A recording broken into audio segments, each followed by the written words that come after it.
I'll hand over to you, Fionn, and you can get cracking. Perfect, thank you. I'll just share my slides with you all. Lovely. So I'm going to start the presentation off by talking a little bit about the degree structure, and you might see some similarities between all of our different degree structures. It does go back quite a way, liberal arts structure, so I'm happy to give an introduction to us. So let's get started.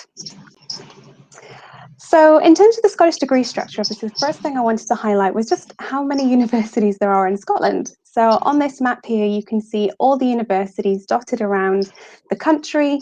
You'll see the majority are across the central belts. So that's where you've got your big cities, Edinburgh, Glasgow, Stirling, and then across to the coast and up north. So you will find the degree structure, all these universities are quite similar. And in a few slides time, I will give you an example of how it looks. But that was the first thing that I wanted to cover for you all today. Now, a lot of these universities are at the fair today, so please do go and speak with them so that you can find out a little bit more after this session. And then in terms of higher education in Scotland, so it does go back a fair way, as I said. Higher education did start in the early 1400s. The University of St Andrews is the first university in Scotland, started teaching in 1410. Actually, 4 universities in Scotland are known as ancient universities. They were founded before the 1600s, and there's about 7 ancient universities in the UK and Ireland, which shows again that we do have this historic tradition of higher education. Now, there's also a lot of whatever course you're interested in, whatever the subject may be. You can see here on my second point just how many courses are available across 2 different subject groupings, undergraduate and postgraduate level. So no matter what you're interested in, you should find a course to suit you. And then also, I just wanted to show how many international students come to Scotland to take advantage of the degree structure that we have got. And of course, lots of people bringing their own perspectives and just adding to the educational system that we have. We really appreciate that. And then the final point, which moves me nicely into the degree structure itself and how you would apply for it. Basically, you would apply for a specific subject as opposed to a general subject or a general kind of group of subjects. You'd apply to a specific subject, or you would apply to 2 specific subjects if it's a joint degree that you're interested in studying. Some universities also offer triple honours degrees, so you'd have 3 subjects, and I'll talk a little bit more about that next. So generally in Scotland, the degree is 4 years. There are some exceptions to the rule here, mainly medicine. Some of them are 5-6 years, and then also some science courses might be 5 years. We do have some integrated master's programs which integrate both the undergraduate and the postgraduate degree, so they would be 5 years in length. Now, a little bit different if you're looking at the rest of the UK, England, Wales, Northern Ireland, where degrees are 3 years and you would just study that one subject in detail, whereas in Scotland, the reason it's 4 years is because the first 2 years are flexible. And that's where you've got the liberal arts system coming in. It allows you to pick up other subjects. It's quite a broad educational style, and then you will focus and narrow down as you go through your degrees. If you would rather do the 3 years, some courses at some universities do offer advanced entry, and that basically allows you to skip first year and go straight into the second year of classes. Now, it does depend on the qualifications that you're taking, and it does depend on grades, and also not every subject allows you to do that. So there are some restrictions there. In terms of study abroad, that is an option at a number of our universities, and depending on the program, it can add time. Some of them are integrated within the degree, but for example, if you're going to be working abroad, then that would add some time to your degree. So again, bear that in mind. And the final point here is about the flexibility. So because of the degree structure, because you've got this breadth at the beginning where you pick up the subjects, a number of students will actually transfer into a totally different degree by the end. So that typically happens in second year, and that's one of the really great things about this degree structure that you'll see all of us talk about, is the really lovely opportunity to explore different subjects, be totally sure that you want to study that, to have the time to pick up other skills and look at other subjects. And again, it's not as if you're applying for one thing when you leave school and you're stuck in that route. So that's a really nice thing to bear in mind with the degree structures we're talking about today, the ability to transfer and having that flexibility. Now, degree structure. So this is an example for you. This is an illustration of the 4 years. So you can see here, as I said, the first 2 years, you've got that breadth. And typically speaking, you would apply for the subject you want to apply for, and then you'd be able to pick up 2 other subjects. Now, if you're applying for a joint degree, then you just pick up 1 other subject, but generally you're doing 3 things in the first 2 years. You don't have to stick with the same 3 subjects. That green column there, the third column, you might do a different subject each semester. So again, there's some more choice there. Don't worry too much at this stage what you're going to pick up. Those are things that you decide later when you arrive at the university, and there is a lot of support. There are also some restrictions to be aware of. There might be some prerequisites, and of course you've got the timetable clashes to be aware of. But generally speaking, lots of different combinations. I know at St Andrews we have about 900 different subject combinations, so there should be something that you fancy picking up. And then moving on to the final 2 years, that's where it gets more specialised. You go more in depth into the subject that you're going to graduate in. So although it's flexible at the start, you narrow down into your either single or joint degree. And if we're talking about the value of this style of degree, you can see here the real value in having a broad education style, picking up lots of different skills, allowing you to explore different subjects. Maybe you studied them at school, maybe you didn't, but these are all great things that employers are looking for, and are really great things to put on your CV, that you've had all this extra experience that you might not get at a different style of university with a different system. Now, I also want to show you a couple more examples. So this here is just putting subjects in those blank boxes. So we've got the student on the left. They've applied for medieval history, picked up Spanish, philosophy, English, and then they've decided to just stick with the subject they applied for. So they're continuing with medieval history, and that's what they're focusing on the final 2 years. But the student on the right, they've decided to change their degree because they have studied Spanish and philosophy for the first 2 years, got all the credits they needed, passed all their classes, and that's where the flexibility to transfer comes in. So they've transferred their degree intention into this joint honours degree, and it's not something that they initially applied to. So again, that shows you the joy of this type of educational system. Now, we've also got some universities, I should clarify, have got joint degrees between them. So this is just one example, and I'll just go through this quite quickly. But there are some universities which combine different educational styles. So for example, St Andrews, we've got a joint degree with William and Mary in the US, and so we combine the Scottish degree structure with the US degree structure that they have there. So you do study at both universities for 2 years, you graduate from both, but you can see here there's only 6 specific subjects that you would be able to apply to for this route. And I'll just very quickly show you an example degree structure. Now, hopefully in this slide you can see the 2 years at St Andrews, because we've just covered that, but then you can also see how it combines with the 2 years at William and Mary. They take a lot of different classes. It's the joy of the liberal arts system, but even in the 4th year they're still taking lots of different classes. They've got fewer credits, which is why they take more of them. But again, it keeps their choices and their options open, which is great. And that's something that I always encourage people to look at this program, because it does allow you to have the best of both worlds, really, and lots of different perspectives to your education. Okay, so now we'll just briefly talk about how to apply, and then I'll pass over. So in terms of applying, we look at your academic qualifications, both attained and predicted. There might be some prerequisite subjects. For example, if you're taking the IB, we might need some specific higher level subjects, but do check each university's websites to see specifically what they ask for and for their entrance requirements. We also ask for academic references, so be very nice to your referees so that they give you glowing references, and also the personal statement. So this is a really important part where we want to see your passion for what you're applying for that subject. Don't worry about the other subjects that you might pick up at university. We just want to hear you talking about the one that you're applying for, and then also how you've engaged with it, your passion for it, and why you think we should pick you to come to our universities to study it. You might also talk about extracurriculars as well. Now, in terms of applying, there are a few different methods. If you're applying to the UK, you tend to use UCAS. Some universities and some courses may allow you to use the Common App or the direct application. It does tend to depend on fee status and also that university. Now, when I talk about fee status, I mean that some students would be international fee status, some might be home or RUK, rest of the UK. If you've got any questions about that or something you're not quite sure about, just get in touch with the universities and we will explain that to you, especially if there's any specific circumstances we should be aware of.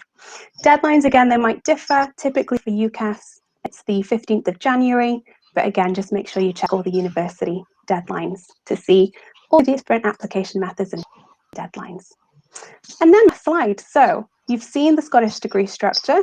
Now, which university would be right for you? Well, that's your choice. We've got a variety of locations, as you saw with the map at the start, across the coast, down in the central belt. We've got cities, we've got more rural locations. You've also got different sized campuses. So it really depends what kind of university experience you're looking for. There's a wide range of subjects, as I mentioned. You've got vocational, you've got academic. So again, it really depends. There's a lot of very niche courses too. There are even things like golf management. You've got ethical hacking. So again, it depends on the university. Career prospects, student life, they're all things to consider, and make sure you go and explore all those things today during this fair. And that is where I will finish off.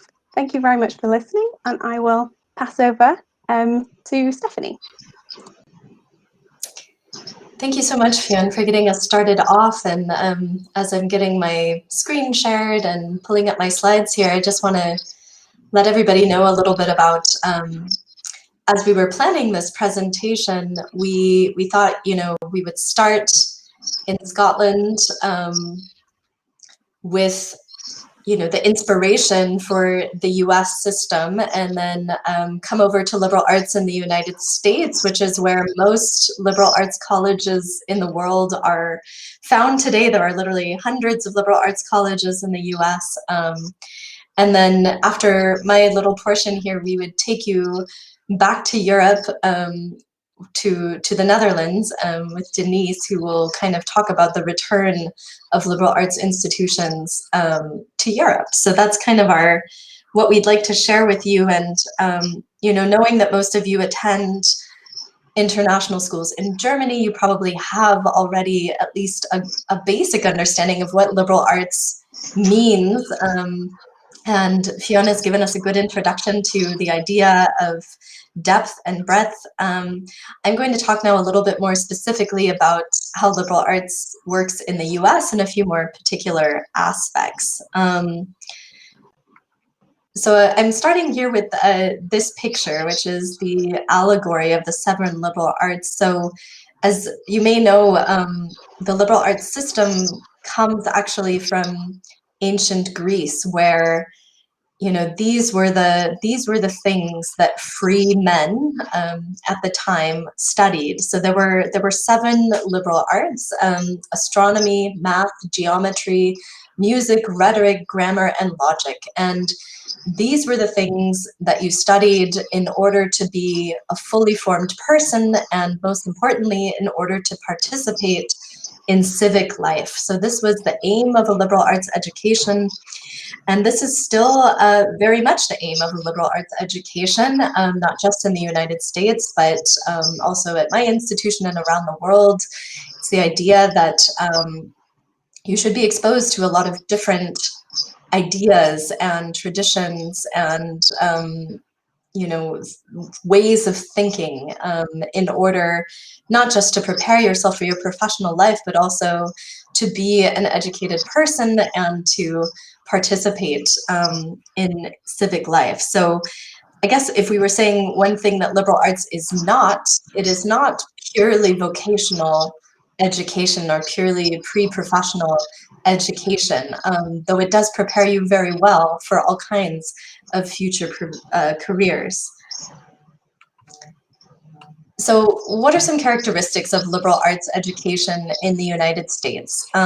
Like in Scotland, the programs are typically 4 years. So as Fionn said, the inspiration for the US system actually was taken from Scotland. It takes 4 years usually to earn a BA degree in the United States. Programs at liberal arts colleges in the US are typically residential. So this is a difference from, say, big public universities in Germany that you might also be considering. This means that you will live on campus usually at least for half of your degree, and then some colleges may allow you to move into student apartments or even off campus as you progress through the program. But the residential component of the liberal arts experience is an important one. Another feature is that you'll be taught in small seminars rather than in large lectures. So these could be seminars from, depending on the institution, maybe an average seminar size of 10 students or 30. In any case, it'll be a class size that allows for discussion, because that is sort of the basis of what you do in a liberal arts program. As Fiona already introduced us, a big feature of liberal arts is depth and breadth, meaning that you get breadth through studying different subjects, but you also gain depth by choosing a specialization. And liberal arts colleges focus on undergraduate teaching. So this is a difference from big research universities, but it doesn't mean that there isn't high-class research going on at liberal arts colleges. That happens too, but professors also focus on and are dedicated to teaching bachelor students. The selection of your specialization often happens later. So usually this would be at the end of your second year in your fourth semester. That's how it is at Bard, the institution that I work for. And that is when you would formally select your major or your concentration or whatever it's called at the particular institution you attend. And from that point on, you would take more advanced coursework in that subject. One other characteristic I wanted to mention is the form of assessment. So usually you are not just having your grade based on one big test or one big paper, but rather on multiple assignments, perhaps several shorter papers and one larger one, or a few journal responses. In any case, there are several things that make up your grade, and you are typically required to attend classes, which is also a difference from big public universities in many places in Europe. Types of liberal arts institutions in the United States. I wanted to just introduce you to the fact that there are different kinds of places where you can study liberal arts. In the US, there are small liberal arts colleges. So I attended a small liberal arts college as an undergraduate. These are typically private, and they have a small student enrollment. So you find that it usually tends to be around 2,000 students, sometimes smaller, sometimes larger, but that's kind of the popular size. And these feature, as I mentioned before, seminar-style teaching at a size that allows for discussion. Then you also have colleges of letters or liberal arts colleges within larger universities. So these are smaller special colleges within large, often public, but sometimes private institutions. So, you know, the University of Chicago, for instance, is a private institution that classifies itself as a research university, but has a liberal arts college within it. Columbia University has something similar. And this college just makes up one part of a large enrollment, which can be tens of thousands of students, depending on where you are. And there, again, depending on the program, you might have a mix of seminars and larger lectures. So the curriculum. Here, I just wanted to differentiate between distribution requirements or an open curriculum and a core curriculum that you find in different liberal arts programs. So in a distribution requirements curriculum, students are selecting from a range of courses in different areas of study. That means you might, you know, take a politics course, a philosophy course, a literature course, and different things to fulfill your requirements. Whereas in a core curriculum, you are following a specific set or sequence of courses that are required for all students. So in the distribution requirement system, each student can come up with a curriculum that is different for them, whereas in a core curriculum, everyone is doing the same thing, and that makes up a shared experience. One other thing that you do in a core curriculum or a great books curriculum is that you read primary texts, and you usually read the whole thing. So you're not reading secondary sources, you're not reading articles about these texts, you're reading the actual texts. But in both systems, you get exposure to the humanities, sciences, foreign language, social science, just a lot of different areas. And this can be very valuable. So in my own experience, I was a German major. I was interested in German literature and history, and I took a lot of those courses. But some of my favorite courses I took in college were theology and philosophy and art history. And I probably never would have discovered my interest in politics and public policy, which is what I did in graduate school, if I hadn't been forced to take a politics course as part of my core curriculum. So it can be quite helpful for finding out what other interests you might not even know that you have. Finally, I just want to say a few general things about admission.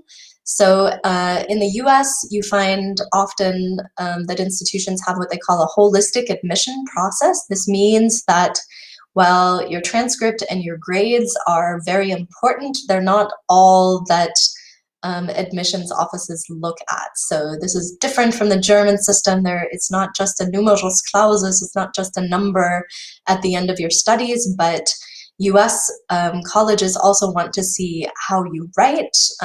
They want to know what you do outside of school. They want to know that you're going to be an active and positive member of their community, specifically because they have these residential requirements. So you have to show a bit more of yourself in the US admissions process. In terms of how to apply, that varies by institution, but as you may already know, many US universities and liberal arts colleges are on the common application.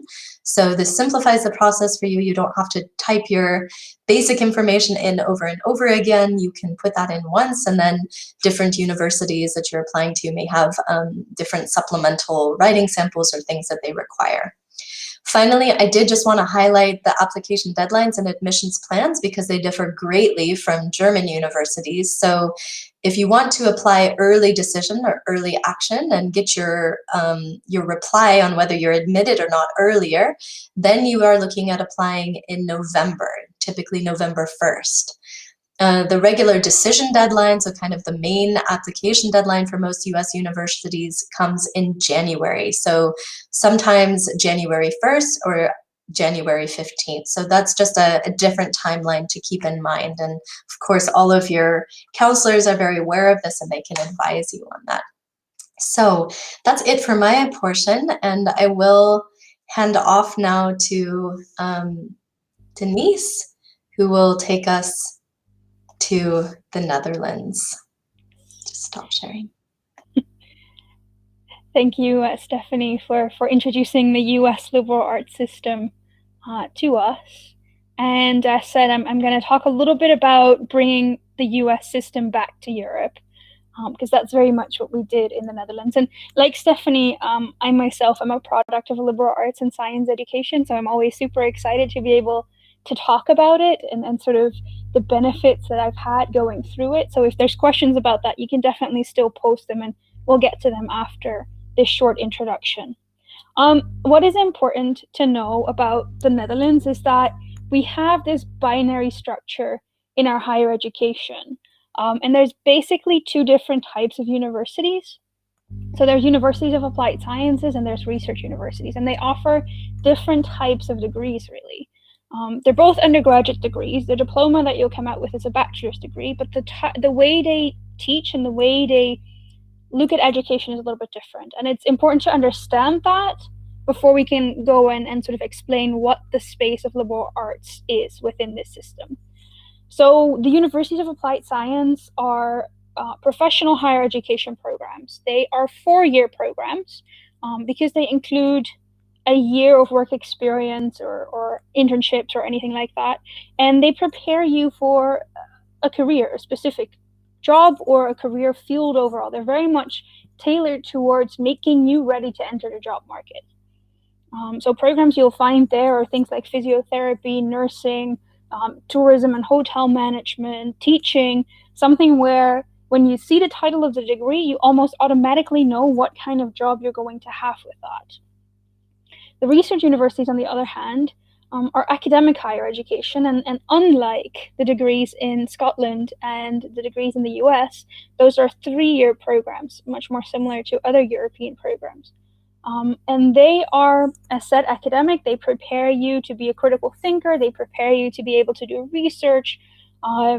So programs you'll find there are things like economics and philosophy and medicine, psychology, architecture and archaeology, these types of programs.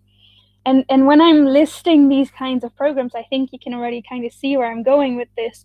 The Dutch system, as many European systems actually, is very discipline based, where when you apply to a program, you already need to know exactly what it is that you want to be doing for the next few years of your life, right? You need to know what your intended major is. And that's great if you know what you want. And if that happens to fit within one particular discipline.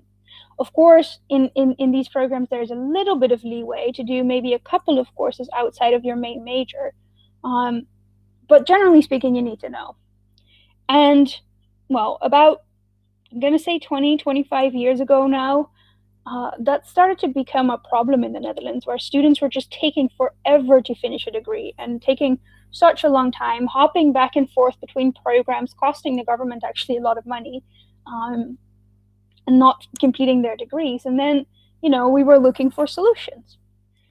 And one of the solutions that we came up with is actually the liberal arts and science degrees. And having a bit of flexibility for students in the first year, maybe to try out different disciplines and combine different disciplines and make something that uniquely suits their interests. So we looked at the US and thought, hey, that's great, we can do that too. So we did, but it did change a little bit to fit this model of the universities of applied sciences and the research universities. So in the Netherlands, you'll find liberal arts and science programs exclusively at university colleges. There's still many, many programs that you can take fully English taught at the universities of applied sciences and the research universities. But if you're looking for liberal arts, there's about 10 to 12 university colleges that you can choose from. Now, what makes a university college? First and foremost, it's the curriculum, right? And that's the United States influence, the liberal arts and science influence. The idea that you can create your curriculum by combining courses from the arts, the humanities, the sciences, the social sciences, and in some cases also the engineering disciplines. You'll see that even though this liberal arts and science philosophy is at the core of the curriculum for every university college, they'll do it in different ways. Stephanie just introduced you to this idea of sort of a fully flexible program and programs with a core.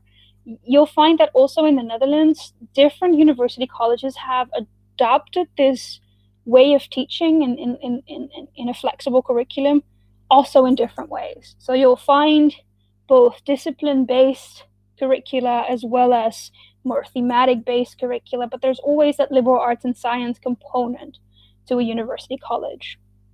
Now, when we were trying to solve this issue of students taking too long or hopping back and forth between programs quite a lot, there was also another issue we were trying to solve at the same time, and that's the issue of huge classes and people losing motivation and all these things, and there not really being a thorough engagement or a bond between different students.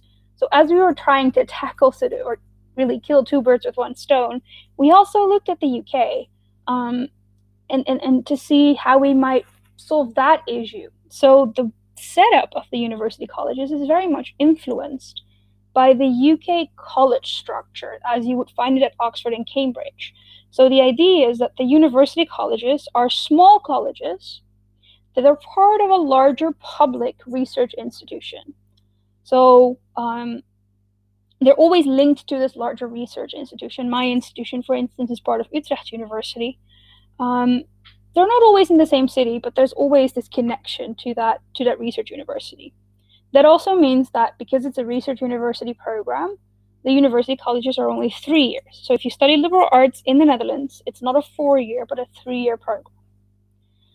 Now, there's small scale programs as well.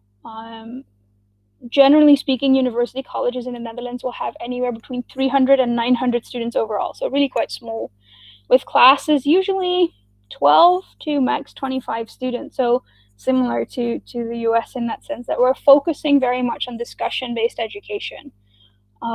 There's also a focus on extracurricular activities, a focus on creating that community feeling, both academic and social. And as such, the programs are also usually residential, which is not common in the Netherlands in larger scale research universities or universities of applied sciences. So that's how we do liberal arts. It's the university college that will offer it, part of a larger research university, but very much a small scale academic and social community where you have that liberal arts flexibility. Now, the question then, of course, is, are you a good fit for university college education the way we do it? And which university college might actually be a good fit for you personally? Now, what are the university colleges looking for? The university colleges are honors programs of research universities. And of course, the Dutch universities are like the Scottish universities and the American universities, very well ranked, generally speaking. And our programs are honors programs within these institutions. So we are looking for academically strong students. We're also looking for students who are genuinely interested in combining different disciplines. Because not only are you able to make those connections, you're actually kind of forced to do that. So you can be a straight A student or scoring, 45 points within the IB, but if all you want to do is math, then a university college is not the right fit for you. We're looking for someone who is invested in their own learning process, but also invested in the learning process of others, because it's so much based on discussions and having that sort of academic community. So that's academically, it's important that you're keen on combining different disciplines, that you're keen on doing research, that you are interested in that kind of environment. But at the same time, we're also looking for students who are willing to contribute to that community overall. So they're socially involved, who want to make the most of it, and also will be contributing to extracurricular activities and being on campus and living on campus and making that the best experience for everyone. These programs, the university colleges, tend to be among the most international programs in the Netherlands. So they tend to have between 50 and 80% international students. So we're also looking for students who are comfortable in that kind of environment. Now, if you fit that bill, you might very well be suited for a university college education in the Netherlands. But then, like I said, there's about 12 different university colleges. So it's important that you go and have a look and figure out which one is the most suited to your individual interest. Because even though all of them have that liberal arts and science education, and all of them have that focus on small scale, discussion-based, community-based education, they're all slightly different in the way they do that. So there are some questions that you should be asking yourself in finding out what program then might be perhaps the best suit to you. First and foremost, you want to look at the curriculum options. As I said before, there is programs like mine that are purely based within the disciplines. There's others that focus on themes. For example, Leiden University College focuses on 6 big themes of the world and take their courses from there. There is Amsterdam University Colleges, which has something similar to the core as you would find it in the US. So that's your first sort of thing to look at. Not all university colleges will offer all options. Erasmus University College will offer business. We won't, but we have engineering. So there is some research that you need to do there. Another thing that's quite important then is teaching style. What is the size of the classes? Is the college using only problem-based learning as its teaching style, or are there other teaching styles as well? Do they work with continuous assessment that Stephanie just explained, of having these different testing moments or graded assignments, basically? And what suits you best? And then, of course, there's also the big question of how the residences work. Not all university colleges are residential. So if that's something that you value, you will need to make sure that you are applying for a university college that is residential. Then also, there's American style campuses. There is high-rise buildings where you live on the top floors and have your classes at the lower floors. There is city campuses where, the university's in the center and your housing locations are spread around. So that's also something to consider when you're looking for the right UC for you. Same for the location. Do you want to be in a big urban city, or do you want to be in maybe a smaller historic town? Do you value being close to big cities, or do you like to be closer to the beach or a forest? Another thing to look at generally speaking, you know, things like student life and atmosphere, how are they going to be at the university college of your choice? And something to also consider is the tuition fees, because normally in the Netherlands, tuition fees are highly standardized. With as a European student, you pay 2,000 euros and a little bit for any degree. The university colleges are slightly different. They are a little bit more expensive, and they vary, not only for non-European students, but also for European students. So that is something that you will need to consider as well. Now imagine that you found out that you're a good fit for a university college, and you found maybe the 2 or 3 that you really want to apply for. How do you go about doing that? The thing here is that there's nothing standardized in the Netherlands when it comes to admissions or applications. So unlike the UK, where you might apply through UCAS, or unlike the US, where you might apply through Common App, there really isn't such a system for the Netherlands. So you'll have to do a bit of digging and do a little bit of research to look at all the different programs, university college or otherwise, to find out what you might need to do to get admitted and what the process is.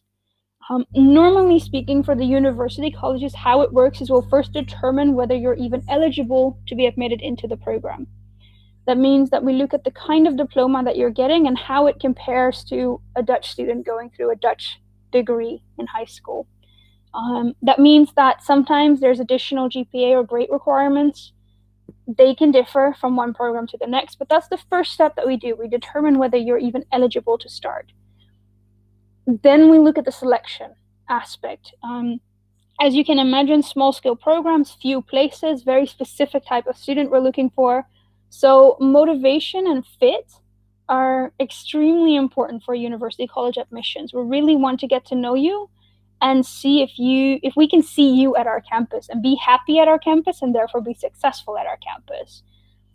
Each university college will have a different method of what they ask for, but you can think of things like a CV or a letter of motivation or an essay, personal statement, interview, motivational video, can be different things, but we're really trying to get to know you.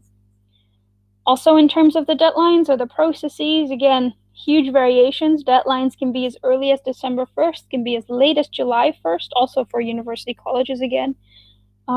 Specific to the university colleges, because you build your own curriculum, there is also a spring intake for some of the university colleges. So as it comes to applying to a liberal arts program in the Netherlands, you'll have to do some research. You'll have to try to find out which of the university college programs are the most suited to your particular interests and most suited to the way you want to do a liberal arts and science degree. And then you'll have to figure out sort of what the admissions requirements are, what the admissions process is, and you just have to take those steps. And we are, of course, there to help you every step of the way. Take this opportunity at the fair, because there will be a lot of my colleagues here to talk to and to ask those kind of questions about student life, about the curriculum, about the teaching style. And if you do end up at a university college, no matter which one, I can guarantee that you'll have a grand time and you'll come out with a degree that's really useful for many different paths after university. I'm going to leave it at that, and I think I'm going to invite Edward to see if there's any questions. Thanks very much, all three of you. Very interesting. It certainly made me wish that I'd done a liberal arts degree. It wasn't quite as available at the time when I was studying, but sounds very exciting, very interesting. In terms of questions, like Denise, you said at the end there, the best place to ask the questions would actually be, because the YouTube chat function, the comments section is actually closed. The best place is to go directly to during the fair, go to the booths, start a chat or a conversation. You can request a video call as well with the representatives at the booths and ask any specific questions, and don't shy away from asking what you might think is a silly question. You know, there are no silly questions. You just go ahead and ask, and everybody will be happy to help you out there. I do actually have a question for you three regarding liberal arts degree and study abroad, actually. I don't know if we could just maybe wrap up with that in the last 5-10 minutes or so. Obviously, study abroad is, you were mentioning, Denise, how liberal studies students are often very international in their demographically. And of course, part of that will be quite a keen interest, no doubt, to study abroad as part of their degree. But of course, we've got the COVID world, the new normal, as it's often called now. But beyond that, obviously with a multidisciplinary degree, there is undoubtedly a higher chance for clashes or students who study abroad not being able to study what they should be studying in a sense, maybe a bit more complex. Could you maybe say a few words if you have any thoughts on studying abroad and if it's more complex with a liberal studies degree or if there are quite straightforward ways around that?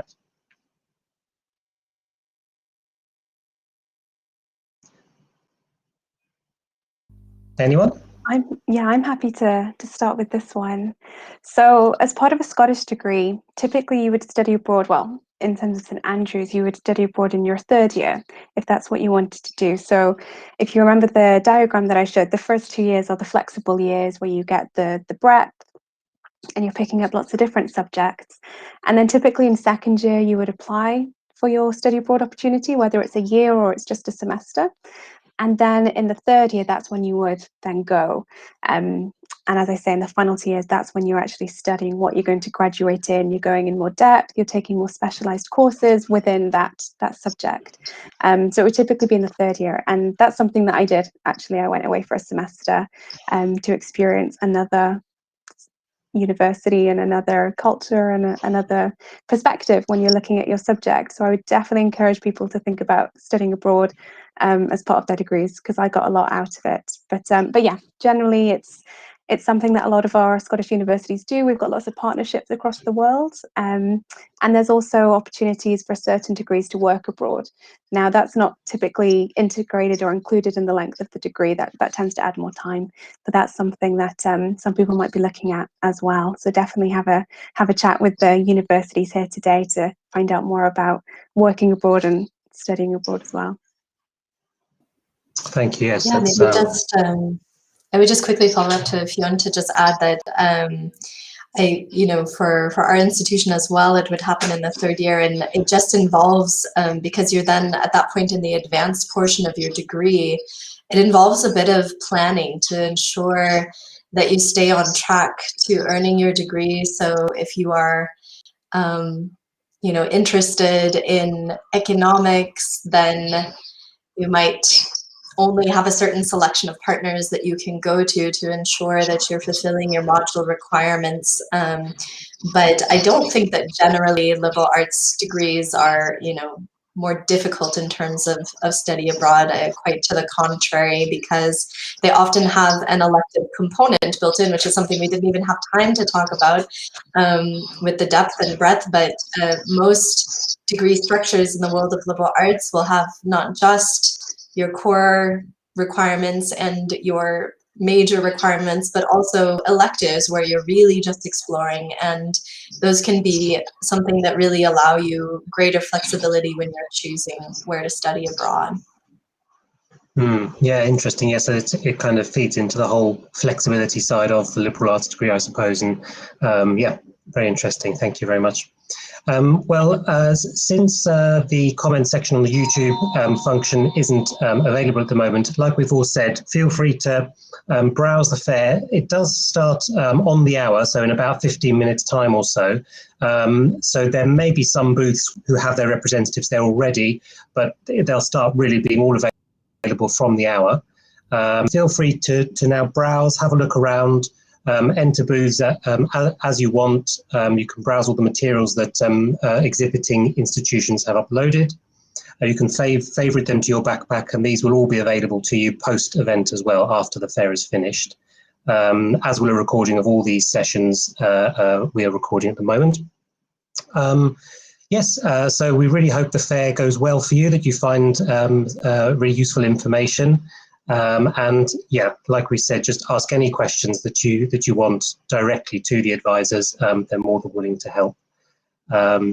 So yes, thank you all very much for your time, and thank you. Yes. Thank you. Thanks, everybody. Thanks very much. Thank you so much. Thanks.